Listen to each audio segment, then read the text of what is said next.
Hello, Footballer Nation, and welcome to the greatest rising podcast in football. I'm Carson, I'm a Cardsaholic, and I was bullied by an NFC West team this week. Greetings. I am Alex. I am a Billsaholic. I was bullied by an NFC West team, specifically on the defensive side. How's it going? I'm Ian. I'm a Bearsaholic, and I was also bullied by an NFC West team this week. To hear more about Week 14, make sure to stay tuned, but first, let's go ahead and roll that intro.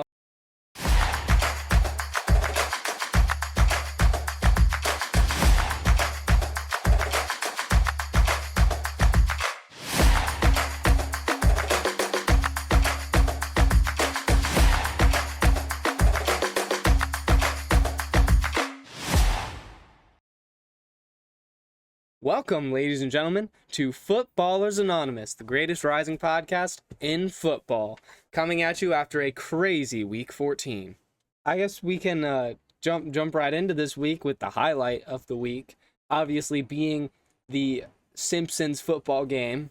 Yeah, that was actually a pretty entertaining thing to watch. A lot of people got to watch Lisa Simpson end the Cowboys game and end a lot of people's fantasy seasons.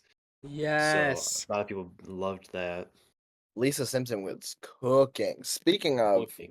our fantasy seasons, why don't we talk about those real quick? Because a lot of leagues are going right into playoffs, and I want to just check in on y'all's fantasy leagues.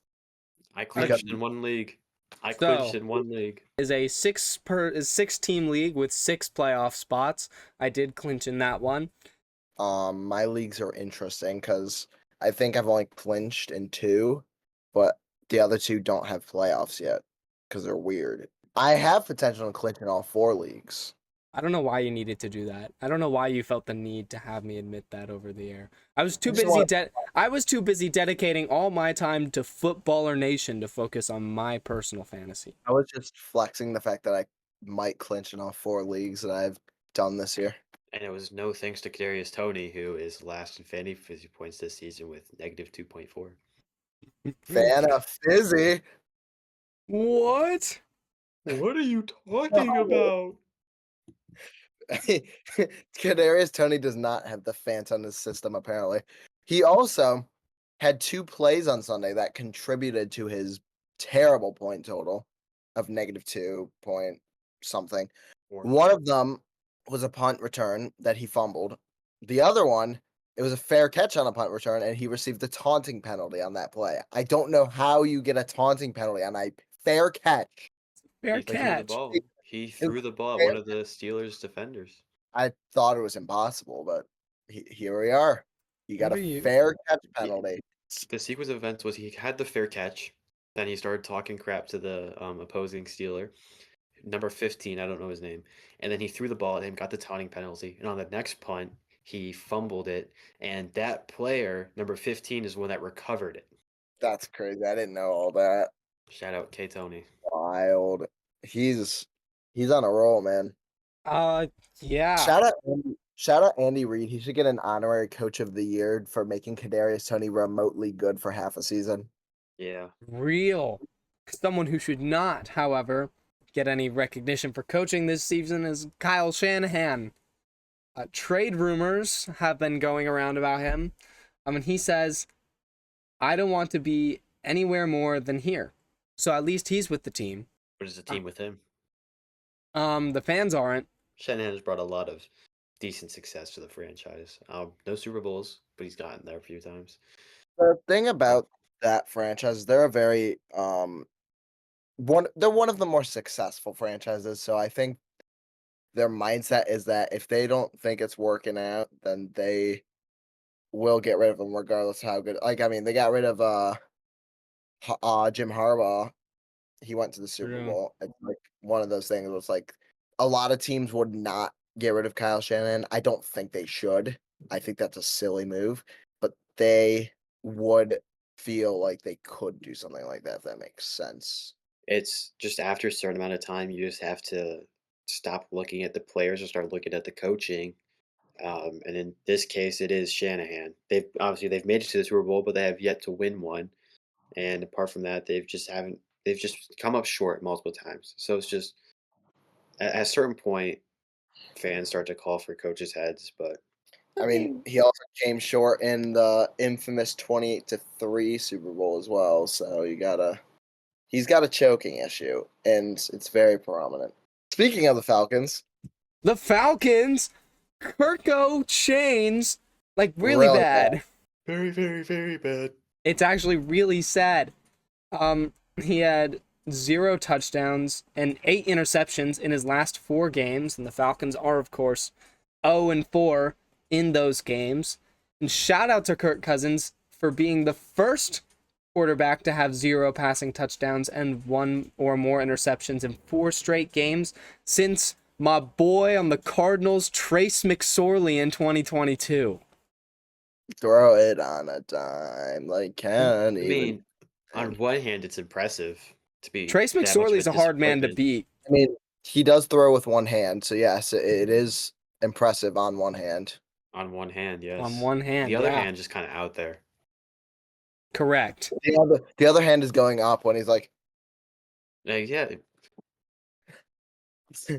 no Will Levis moment. Kirk Cousins has Yeah. not had a Will Levis moment though. he Thankfully. is kind of having a Will Levis moment because the Falcons are 0-4 in their last 4 games, so they're losing games.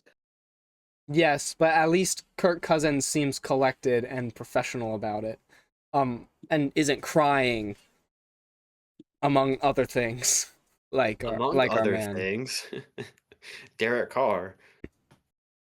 He's been hit with the injury bug. He's out for several weeks. He's been injured again, and another player's been injured. DeMarvion Overshown plays He for out the for the Cowboys. season? He's out for the season. Yes. Well, I'm not really too sure what the injury is. I just know he's out for the season. they I've seen a couple mock drafts where the Cowboys pick up G&T in the draft. I Yeah, would be so upset for him, honestly. I would as well, but that's It's what most they people are need. saying. They have It is. 0 rushing game, but I don't know. I I would don't be want to see him go incredibly there. upset. I don't want to see him Yeah. go there. Speaking of a team that's not dealing with rushing issues, Chuba Yeah. Hubbard has hit 1,000 rushing yards this season. Yeah, yeah. Chuba Hubbard was quite a good football player, I will say. He had Yeah. a Eagles fan convert teams for his Chuba Hubbard signature. Yeah. Yeah, I don't know about that one, Chief. Pete Prisco trying to stay relevant because he thinks Jameis Winston is fake. He thinks Jameis Winston is fake and everything. So I'm starting to think that he's doing something just so he can So stay relevant. So just over the last few weeks, let's see, it's been all of special teams, Snow, and Jameis Winston. And not to mention, he constantly puts out L power rankings. Those I'll are tell you what. 3 of the best parts of football. If anyone is proving that special teams should not go away, it is the Saints under Darren Rizzi. Because teams against Darren Rizzi as a head coach are 2 for 8 on field goals. That's 25% for people that don't know how to do math. And the league average is 83% on field goals. He is doing something right. They obviously blocked the field goal to win the game against the Giants. They know some things on special teams.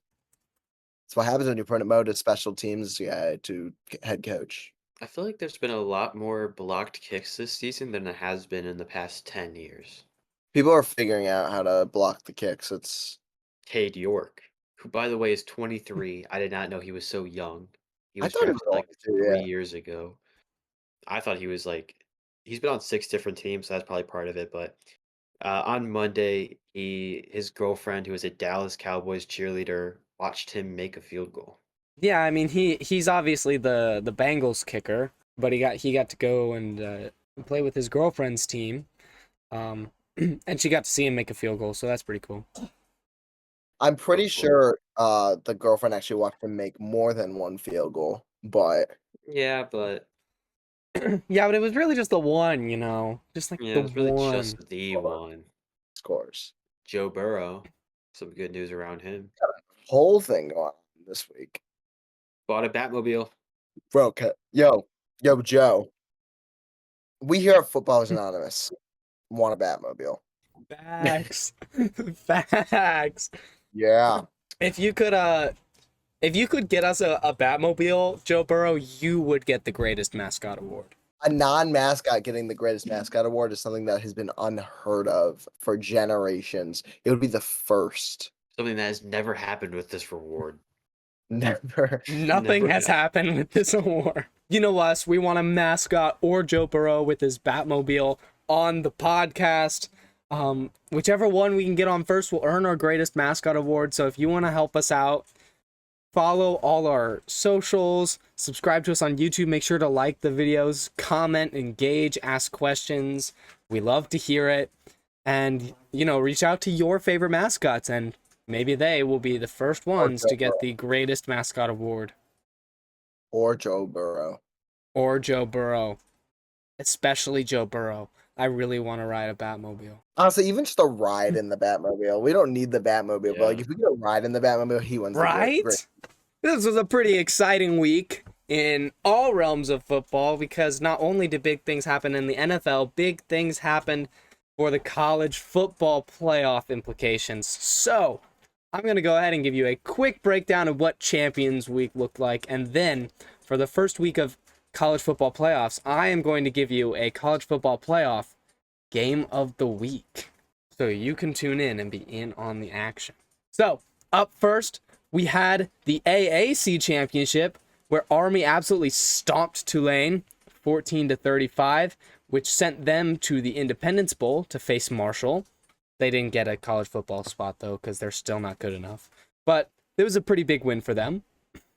And then in the Mountain West Championship, number 9, Boise State beat number 24, UNLV, 7-21. Because of that, Boise State secured the 3 seed in the college football playoffs and a first week bye. In the Big 12 Championship, number 18, Iowa State was blown out by number 12, Arizona State, 19-45. Because of that, ASU managed to secure the 4th seed in the college football playoffs and also got themselves a bye. Then we got the SEC Championship, which may have been the best game in college football all weekend. First it was pretty slow between number 2 Georgia and number 3 Texas. A total of 9 points were scored at half, and Carson Beck went out at the very end of the first half with an elbow injury. And so the second half saw the Bulldogs led by Gunnar Stockton, which, by the way, is like a crazy name for a quarterback. That's a W quarterback name. And so he managed to bring the Bulldogs into the first overtime SEC championship game in history. Stockton was injured on the second to last play of the game, so Beck had to come back in for one snap without even being able to move one of his arms. He handed off the game-winning touchdown to Trevor Etienne, that's Travis Etienne's brother. So number 2 Georgia managed to beat number 3 Texas, securing the 2 seed and a first-round bye. Texas now comes in at the 9 seed and will play Ohio State this week. In a very high-scoring game, number 1 Oregon managed to beat number 4 Penn State in the Big Ten Championship, 37-45. Oregon secures the number 1 seed and a first-round bye. Who's shocked by that? And Penn State comes in with the 6th seed and will play SMU this weekend. Speaking of number 10 SMU, they played number 16 Clemson, who really was not even supposed to make it here in the ACC Championship, and lost, bringing Clemson into the playoffs. SMU still has the 11 seed and will play Penn State this weekend, and Clemson has the 12 seed and will be playing Texas this weekend. So that's what's been going on. The playoff bracket is set. We've got 4 matchups this week, but for my game of the week, I am giving you number 12 Clemson playing number 3 Texas. This is just going to be an exciting game. It has a lot of implications. I really wanted to pick SMU versus Penn, but I have a feeling SMU is going to win and go against Boise State, and that's going to be a crazy game. And Clemson's just a fun team because no one really expected them to be here, but Miami just choked enough to bring Clemson in, and then they absolutely stomped SMU, who everyone just thought was going to take the ACC, no questions asked. And I mean, Texas, that's a pretty rough loss against Georgia. You'd think with Carson Beck out, they would have been able to scrape that out, but they didn't. Arch Manning did get a little play time. We might see a little bit more of him against Clemson. It's going to be pretty exciting, so I would tune in there on Saturday. This college football recap was sponsored by Dr. Pepper. Not officially. Not actually. Not officially, but, you know. Okay. So we're going back to Joe Burrow because we do that here at Footballers Anonymous. Please let us ride in the Batmobile. Anyway, professional. Let's be professional, guys. So Joe Burrow's house got broken into. A woman was there. Don't get any ideas. She's a lesbian. But she was employed by him. Now, we don't know why. She has no specific She's a reason. swimwear model, but she is lesbian, so. For Sports Illustrated. Just- So no one knows why she was there, though. We just know she was employed by him. But She's the one that called the police.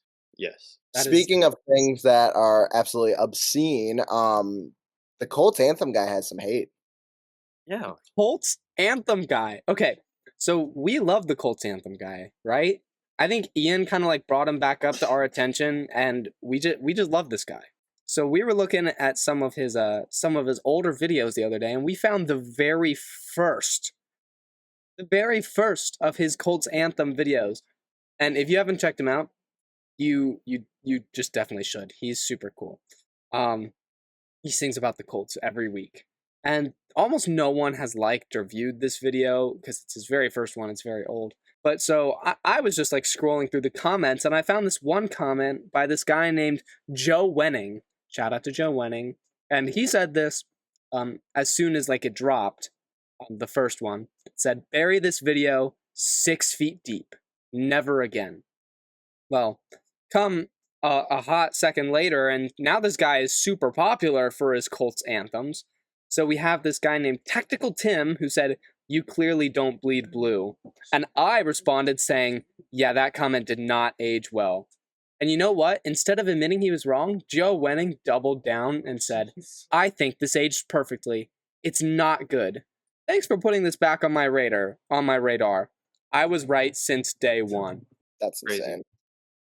This is our Colts. This is our team. We bleed blue. This is our Colts. Whether win or lose, we love them for the shoe. Just saying. It's a gas. It's a gas song. It's a gas song. It's a gas song. I hope they play it when the first NFL game's played in Berlin. I'm going to make a little bit of a call here. The first NFL game is going to be played in Berlin in 2025. That game will be between the Broncos and the Texans next year. Send the Colts there and play the Colts anthem. That's all I want. We're going to hold you to that prediction. But yes, Broncos Texans is my pick. They will play next year. It will be in Denver, if I'm correct about that. Should be in Denver. I'll double check that, but it should be in Denver. And yeah. Alex is the GOAT for building schedules. Which I will be doing before the schedule drops. Like immediately, like after the Super Bowl, we'll have a schedule prediction for 2021. Stat line. I think Alex is going to like this stat line of the week. Guys. Yeah. The stat line of the week belongs to a quarterback who wears number 17. Oh. And his last name is Allen. Oh. It's Brandon Allen of the 49ers. Yeah, even though the 49ers beat the Bears down, he came out through one pass and it was intercepted. So he was 0 for 1 interception. And it was picked off by Simone Biles' husband. So there you go, guys. Also nice. A quarterback named Allen who wears number 17. It was a charity pass, and I'll take it, honestly. Will Levis. Will Levis. This guy. I mean, that's honestly. You look at Will Levis. That's just a guy who makes memes. This week, it's nothing special. Not the best compared to the other ones, but he's pre-game in the huddle. He's clearly hyping up the team. He's yelling. His biceps look jacked, but his helmet is halfway down his face. It's kind of the top of his helmet is kind of resting on his nose. So I mean, he just look a little bit silly. I don't know. I actually thoroughly enjoyed this. Well, this might be a top 5 Will Levis meme for me. I actually think it's really funny. It's pretty good. Yeah, it's pretty good. I mean, Not much else to comment about it. Comments. So the Comment. comments of the week is from Cam Braves 2. Carson released a Fanta video where he actually opened a bigger fridge than his little dorm fridge. Had plenty of soda in there, and this guy was like, pick a card, any card off fridge. What he's basically saying is there was so much soda in there, so he could have picked whatever the heck he wanted. So All I'm gonna say, there's a reason that they call me the Cardsaholic. wow. We asked you to ask us questions, we answered them. Yeah. So we asked you to ask us questions and we answered them, and we got no questions this week. That's okay. That's not true. We had technically one, but for legal reasons, we could not answer it on the pod. So The we got. answer, though, is that we don't like them. We do fortunately have an infinite source of questions, as Ian discovered today, in artificial intelligence. If you want an artificial intelligence scripted episode, you comment that. And so we asked it to ask us questions, and a lot of them sucked, but we found one that's pretty interesting. So we're gonna go ahead and read that, and then we'll get the guys' takes. All right, it's a bit of a long one because it's AI. The NFL's handling of player safety has been a hot topic for years, especially in relation to concussions and CTE. Despite ongoing lawsuits and mounting evidence of long-term brain injuries in former players, the league's efforts to protect players from head injuries have been criticized as insufficient or reactive rather than proactive. Do you think the NFL has done enough to protect players from head injuries, or do you believe the league still prioritizes entertainment and financial interests over players' safety? And if you think changes are needed, what kind of changes would you propose? First of all, even though guardian caps are supposed to help, they look stupid, and they need to find a better way to make them help without them looking stupid. Second of all, even though that's completely unrelated to anything, in terms of general player safety, it's part of the nature of the sport, but there are also situations where they could be more involved. For example, Tua turned the ball over. Um, I mean, he's had Well, it's funny that you mentioned that because I've got a helmet right here. All right, and just real quick, take a look on the inside. Okay, there's plenty of padding inside of the helmets. Okay, and if you actually reach, you can't see it, but if you reach up in, there's a nice little layer right here, and then there's another layer between the helmet, the actual part of the helmet, and the padding. There's an extra protection, extra layer right there. Now, however, a lot of times that teams and scientists look at helmet design, one of the main things they look at is that inner padding layer. And a lot of different helmets have done a lot of different types of things with that inner layer to increase safety.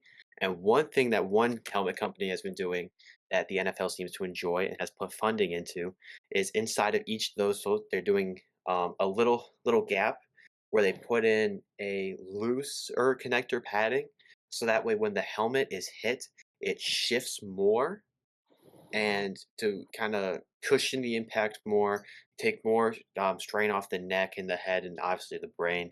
But it really is hard to fully right. protect a head because no matter what you do, you can't hold a brain in place, which is the main problem with CTE is the brain being bashed around inside of the head. You can't unless you want to actually open up a head and put stuff you can't do it. You cannot prevent a brain from moving within the head. So the helmet's job is just to restrict as much as possible. NFL players are aggressive, they're physical, they know what they're doing, and I just honestly think that in terms of safety, there isn't too much more the NFL can do. They're Right. constantly trying to find new ways. And for the most part, it just comes down to the players. It really does, and that can be unfortunate in a lot of cases because some players just do not care, and some players care too much. I will say so. That's what I was about to highlight as well. I think a bigger problem necessarily because they can't do exactly a lot more than they do with the helmets and all that stuff.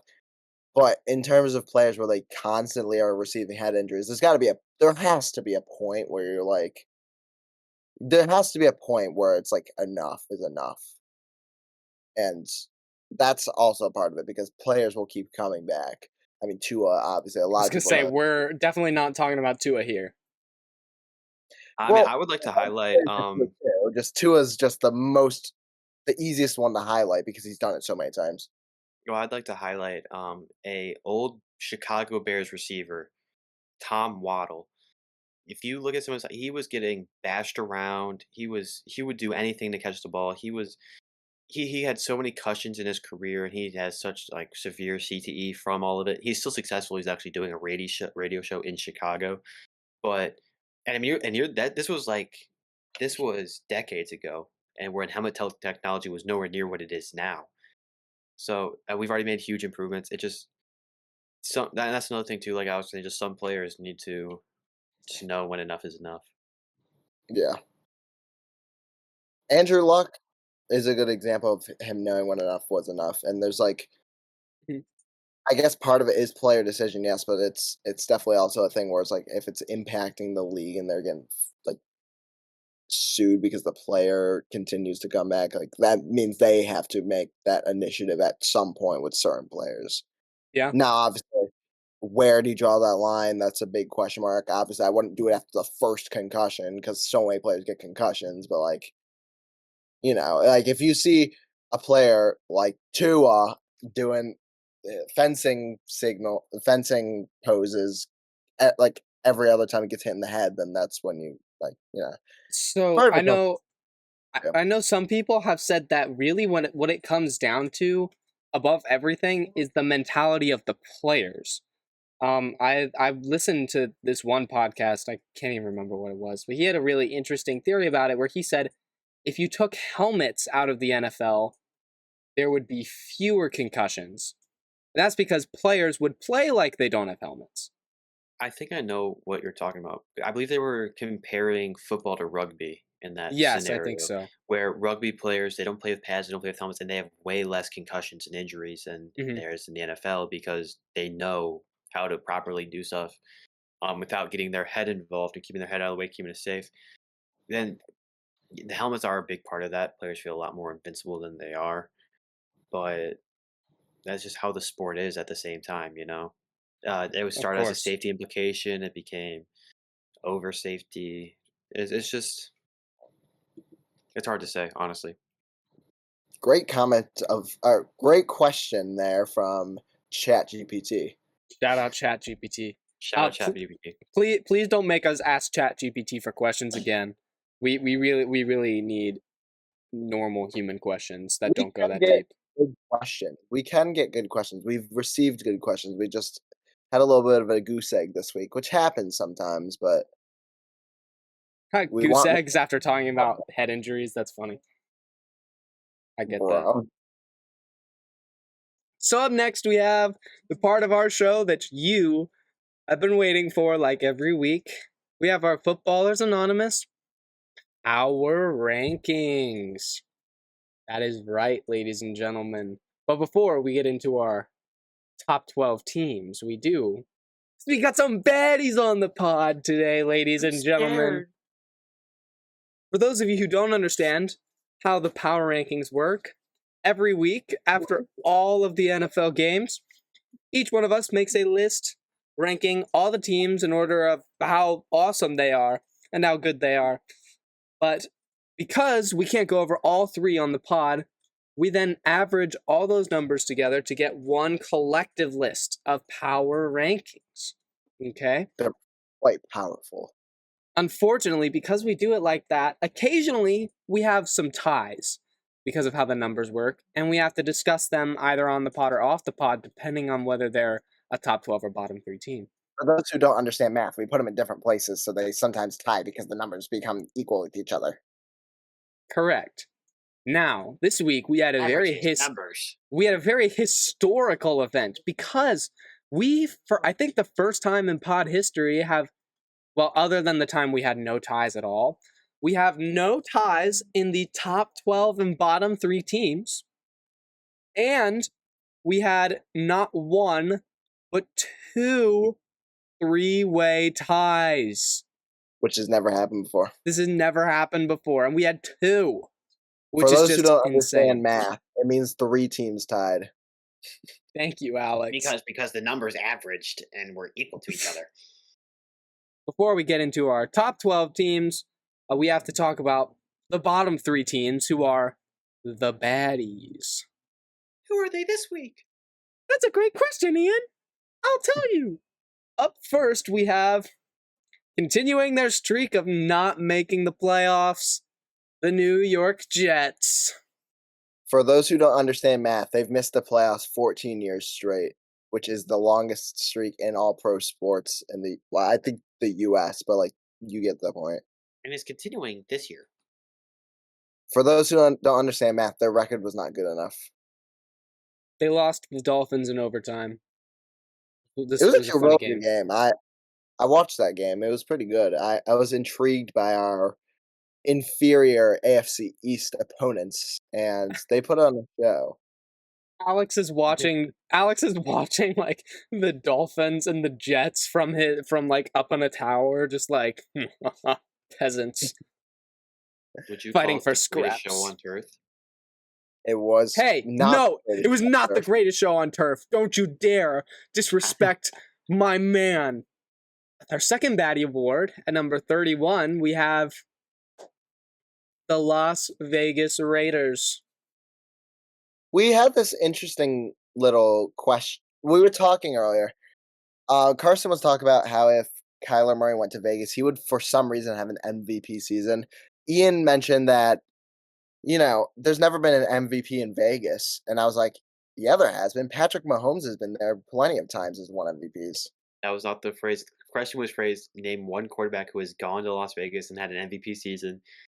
Alex took it as it was and named Patrick Mahomes, and he was technically right based off the question. Yeah, I because mean, he's been there several times. He went to Las Vegas and he's had multiple MVP seasons. So I mean, he won a Super Bowl in Vegas. We're talking about Vegas. Why are we He talking did. about Brock Bowers broke the rookie tight end reception record with 87, which is Rob Gronkowski's number. Brock Bowers is balling. Maybe the only bright Imagine him spot. as a competent quarterback. Hey, we love Desmond Ridder, okay? But there is one team that is worse than the Raiders. The coveted Ultra Baddie. What a giant award. A giant award being won by the Chicago... No, it's the New York Giants, guys. It should have been the Chicago Bears. No, It's it blocked. shouldn't have. It's blocked. He didn't call a timeout. All right. It's caught in the back of the end zone. The Vikings win in overtime. I'm gonna sue you guys both for defamation. For those who don't understand, I've been watching a lot of Suits. I've been watching a lot of Suits, so I think I know how I'll win. All right. well, joke's on Anyway. you. I have a lot of suits because I'm a musician and I get fancy. Yes, sir. For I those have who a don't suit understand, too. I have a suit too, and it's called my jersey, buddy. Yeah. Sorry, I just got confused and thought they were the Chicago Bears because they lost on a blocked field goal. I will want to mention actually. I know we already talked about Joe Burrow twice, but speaking of suits, he to the game on Monday wore it was like a suit except it just had a bunch of like rainbow lines. And it wasn't rainbow lines, but it was just like a bunch of different colors, little lines. He looked like a Christmas tree. It was really. It was giving think it was giving 70s movie theater carpet. That's what I saw too. That's what it is. Yeah. That's So yeah, that's Giants. really what it was. They blocked a field goal. It wasn't to lose. Well, it was to lose, but it would have been for a tie to go to overtime. They put up 11 points. Very gross. But two bright spots this week for the Giants. An OnlyFans model was in the crowd, and she flashed the Saints because an unknown New York Giants player paid them to. Gave her free tickets. Now, I will say, in the screenshot provided, there's an icon that says TD. There's Like only they were one the- player on their roster with those initials. Tommy Tommy DeVito. Tommy Which DeVito. means, and if it wasn't a fake name, Tommy DeVito, you're a man. You're a man. I also want to note that's a very interesting strategy to use against the team that their coach is literally named Rizzy. Yeah, exactly. But he was there for him. She was there for him. They Should've should be been fun. trained for that because they know all the Riz strategies. The Riz went crazy. There you go. Those are the coveted baddies of Footballers Anonymous. And now we're going to get into our top 12.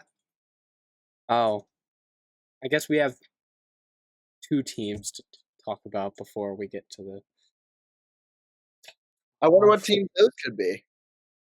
I wonder too, Alex. I really wonder. So, Alex, One you want of- to talk about the Bills real quick? Yeah, you want No. to. I think it's the other 2 teams. All right, guys, listen. I'm going to talk about the Cardinals, okay? Cardinals fan base is going crazy. They want Murray gone.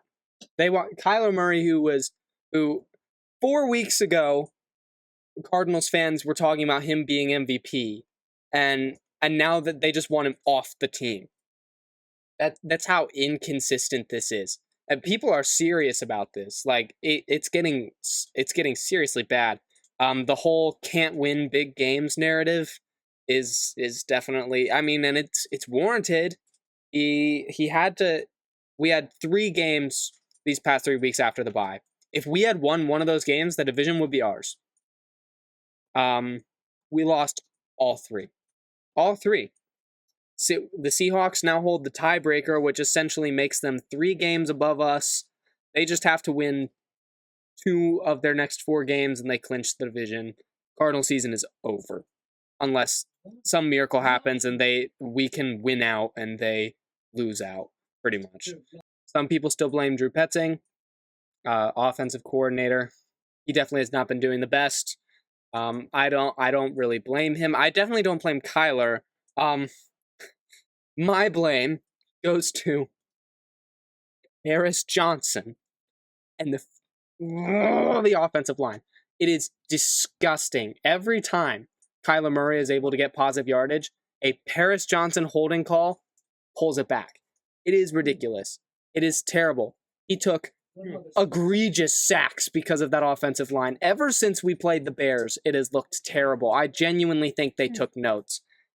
Speaking of the Bears, Speaking of bad offensive lines, the only thing I want to say about the Bears this week, all right, shout out Chicago for breaking a record this week. A franchise record was broken this week, and it's probably going to be shattered considering there's still more games left in the season. Caleb Williams is now the most sacked Bear in a single season in franchise history. dang. Yeah. Jay Cutler was sacked 52 times in 2010. Justin Fields was sacked 55 times in 2022. Caleb Williams has been sacked 56 times this season. And there's still multiple games left to play. So coming in at number 12, can we just skip the Seahawks? Just go. They're 12. No, They're 12. I'll talk about the Seahawks. Geno Smith is 5-0 against that quarterback over there in Arizona, Kyler Murray, the one that's a little bit on the short side. They've been on a 4-game win streak as of late. When everyone was counting them out for the division, they were last in betting odds to win the division, and they have had a resurgence, winning against San Francisco and 2 games against Arizona, as well as their comeback win versus the Jets, I guess. They've been playing good football, and their defense has been locking down their opponents, and it's been a very interesting thing to watch. This is all since the Rams overtime loss, and those 2 teams will go at it again in Week 18, probably for the division, unless the Cardinals make a comeback and both those 2 teams choke. But yeah. I have a feeling Week 17 and 18 are just going to be absolute mayhem for the division. They will be. The Seahawks are, like you said, they're playing good football. They start off strong 3-0, and then they went 3-3, and everyone was like, okay, so they're just not what we thought we were, and it turns out they are who we thought they were, because here they are back atop the division. Coming in at number 11, we have the Washington Commanders. Jaden There's no Daniels. quarterback. You're leading all rookie votes for the Pro Bowl. It should be Congratulations. Bo Nix. It should be Bo Nix. Honestly, Anyway, it should be. I'm going to be honest, it should be. It should be. Jaden Daniels has been a heavy victim of glaze. And while he is a great quarterback, he has been crumbling under the pressure. And I do think Bo Nix should have more votes than he does right now. yeah. I agree. Speaking of Bo Bo Nix Nix, actually, He actually. Oh, my fault. Go ahead. No, go ahead. You're good. Speaking of Bo Nix, number 10 is the Denver Broncos. Bo Nix. He leads the rookies in passing yards. They were also on the bye. Both those teams were on the bye, so not much to talk about overall. Not But much at all. Bo Nix, you should be leading in. He's been playing good football. He definitely has. Next to number 9, we have the LA Chargers.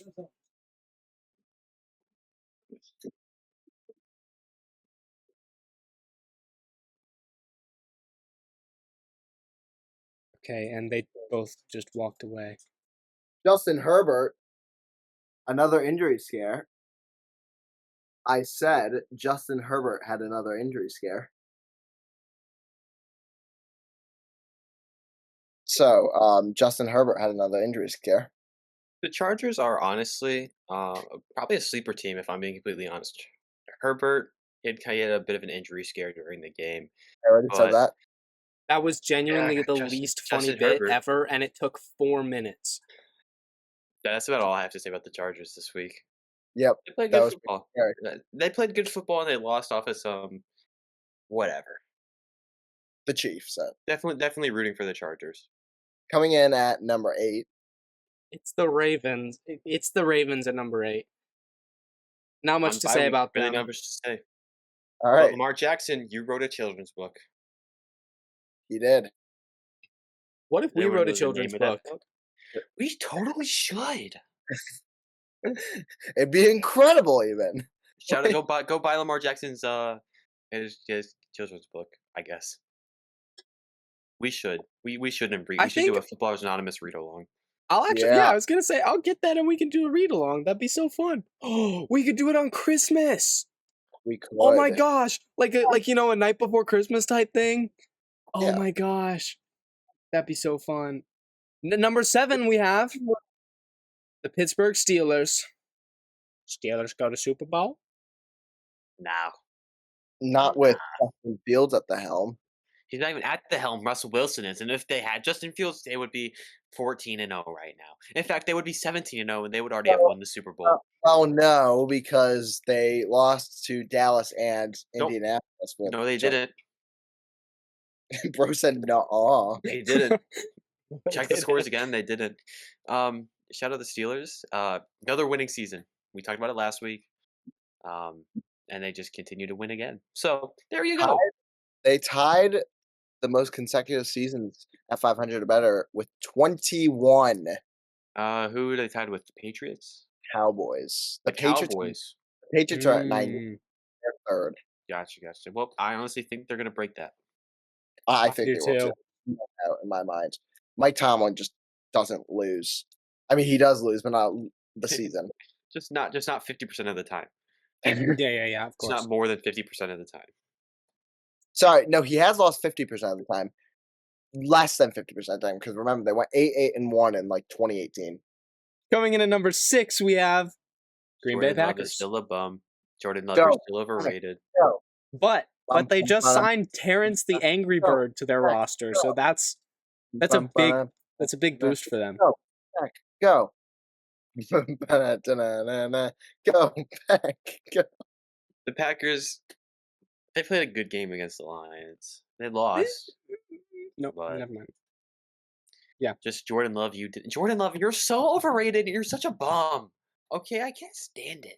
Jaden, I love you, Jaden Reed, but you did nothing. You did nothing. I do think we have to address this. Jared Goff was not down. The Jared Goff was not down. I don't know why people are saying he was. He wasn't touched. No. That Because- wasn't. It's, that just- wasn't just It's a because it's all technicality college students who only watch college football. Well, it's also a technicality too, because if that's not down, then why is taking a knee considered down? It's just stuff like that people will probably talk. That's what I've seen some conversations about. If that's not considered down, why is taking a knee considered down? But it's just different circumstances. When you're taking a knee, you're giving yourself up for the most part. He wasn't giving himself up there. He tripped, he stumbled, and he still got the handoff. So, but we're talking about the Packers. So yeah, there you go. No. Yeah. Imagine a 4th and 1 play where he just knees the ball. What? Oh Imagine my a gosh. Imagine. Imagine watching like the ESPN replay, like where it has the little end zone and it shows you like the plays and stuff, and you're like, okay, it's 4th and 1. We gotta win this thing. Why are we taking a knee? You're down by 1. And you take a knee on 4th down. Honestly, that's what, now you guys say that, I can see the Bears doing that this week because we just love to lose in stupid ways. So If this happens, we called it. And then you'll get another picture like Tom Brady when he played the Bears, and it was like, it's 4th down? yeah. Oh yeah, we beat Tom Brady. That's right. Forgot about that. Nick Foles. Yeah. Good times. Speaking of Nick Foles, our next team on the list. The Minnesota Vikings at number 5. What's it have to do with Nick Foles? Yes, it does, because This is for those who know. No. Yeah, it has everything to do with Nick Foles, because he beat them in the NFC Championship game to win his first Super Bowl. Case Keenum versus Nick Foles, never forget. Okay. Shout out Justin Jefferson. He's the fastest receiver to hit 7,000 career yards. Did it in 5 seasons, and it wasn't even 5 full seasons. At number 4, we have more black magic with the Kansas City Chiefs. For those who don't understand math, the Chiefs should be like 4-8 right now, but they're not. Wait, no, how many games do they won? They should be 4-9. Sorry, I had to use the Bears record as a reference because they're 4-9. That's so mean. For the Chiefs, they had the doink to clinch the division. The doink to clinch the division.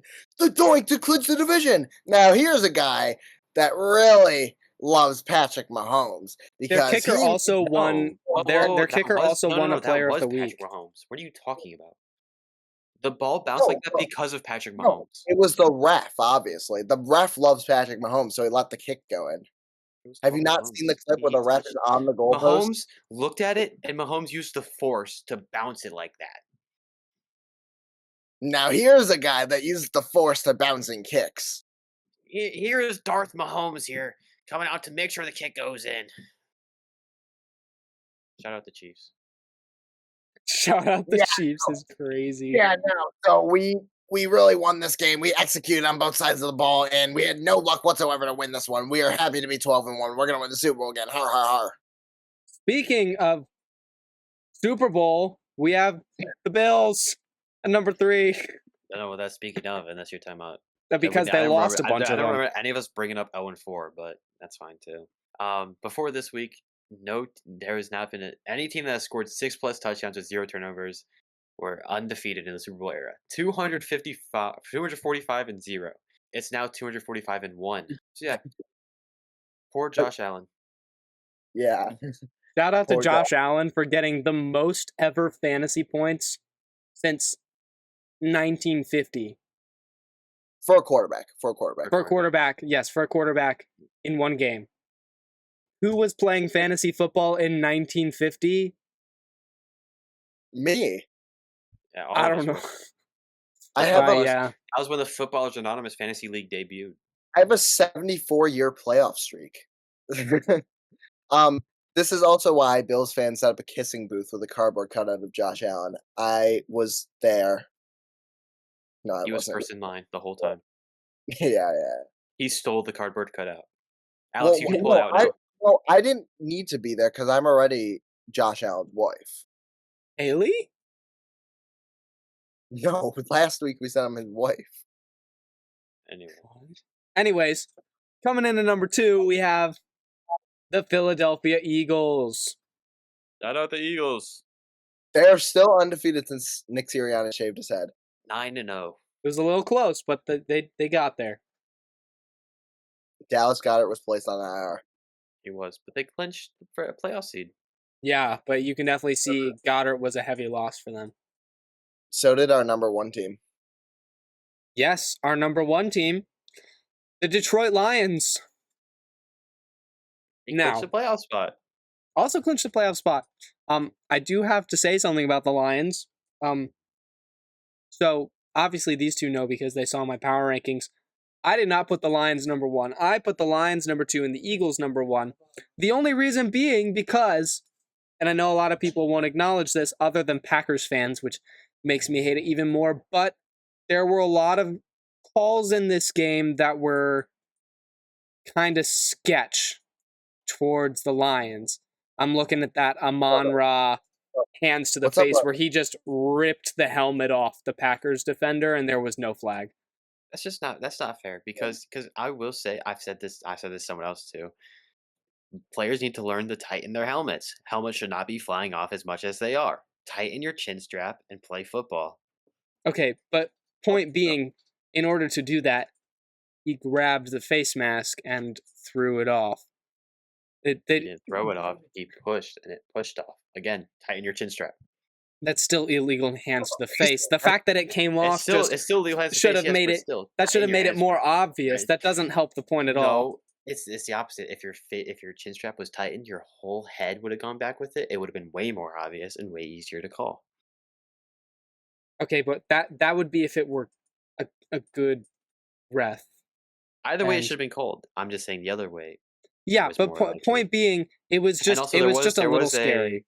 There was a pretty clear chop block that didn't get called, but And speaking of things being stolen in with regards to green things, the Grinch danced with the Lions cheerleaders. That was awesome. Oh my gosh, it was so cool. Man, I love the Grinch. Just thought I'd say that. I went to a parade on Saturday, and there were like 10 Grinches. So I couldn't figure out which one was the real one. none of them. He lives in Whoville, guys. Come on, Alex. You don't know. I could have went to Whoville. Did you go to Whoville? Alex yes. is a who. Alex is a who. I'm a who. Alex is a who. Go get Horton on the line right now. All right. Well, who's gonna recap our 32 teams? I will. I'll For do those who don't understand math, he volunteered. This is for those who know. Okay, coming in at Who? 32, the Giants, 31, the Raiders, 30, the Jets, 29, the Titans, 28, the Jags, the Maximville Jaguars, 27, the Patriots, 26, the Saints, 25, the Bears, 24, the Cowboys, 23, the Browns, 22, the Panthers, 21, the Falcons, 20, the Colts, 19, the Dolphins, 18, the Niners, 17, the Bengals, 16, the Cardinals, 15, the Bucks, 14, the Texans, 13, the Rams, 12, the Seahawks, 11, the Commanders, 10, the Broncos, 9, the Chargers, 8, the Ravens, 7, the Steelers, 6, the Packers, 5, the Vikings, 4, the Chiefs, 3, the Bills, 2, the Eagles, and 1, the Lions. Those are your Footballers Anonymous Power Rankings. Indeed, they are. Are they though? They're better than Pete Prisco's. That's all that really matters. And the reminder, Guaranteed. these are our power rankings. So they're better than Pete Prisco's. It's like everything else. Everything is better than Pete Prisco. No facts. Everything. You know what else is better than Pete Prisco? Games of the week. Like Games of the what? week? Like what, Alex? Like the Bills versus the Lions. Ah. Of Well, Battle I'm of- really carrying this mashup. Okay. Well, I think it's going to be another high-scoring game. I think the Bills are going to win because Josh Allen loves to just destroy top 5 teams, but has been seen as a potential Super Bowl matchup for many as well. So it's going to be a good game, and I hope we pull out with it. Then up next, you got, it's the Pennsylvania rivalry.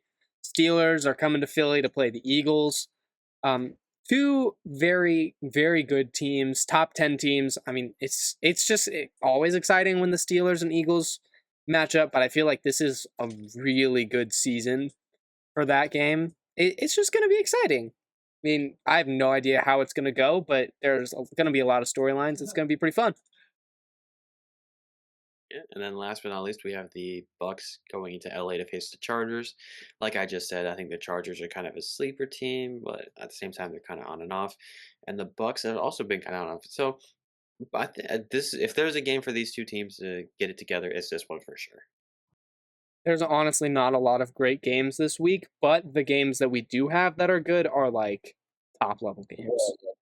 Bills Lions especially. That's going to be one of the matchups of Steelers, like Eagles. Potential game of the year candidate if both teams play well. I'll say 2 of the games are potential game of the year candidates if they go up to playing. Steelers Eagles is also a really good matchup. Thank you so much for joining us for this week's episode of Footballers Anonymous. We hope to see you in our next episode. Remember, especially you, Mark, because we know you're single. Mark! You're so silly, dude. Oh my gosh, So Mark. silly. You're trying. Lock in, Mark. Lock in. Plenty of fish in the sea. And we'll see you on the next episode of Footballers Anonymous. Yeah. Remember, Footballer Nation, let's ride.